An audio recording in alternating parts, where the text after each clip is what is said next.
Mga higala, mayong hapon diha kaninyong tanan. Ako midagan isip usa ka vice versa. So, ayaw ninyo ako kalimti karong Mayo 32 kapag ka vice versa. Kay kung ako mo daog kanang inyong mga ilong nga giabugan, ako kanang pagasimintohon. Kana makita ninyo da nga mga bao-bao nga tuloy ligid. Himuon ko ka nag-upat. Kanang mga bachelor nga dagan diha nga 10-wheelers. Himuon pa na ako nag 20-wheelers.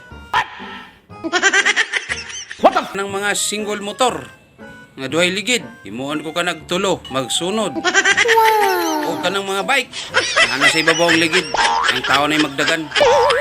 Kanang gusto maligo sa dagat, dalhon na akong dagat sa inyong balay. Kung di mo ganahan mainitan og maulanan, simintohon ko kanang sa ibabaw, sa langit. Huwag kalimot, karong Mayo 32 pagka vice versa, ibutarget ako ninyo. Dagang salamat.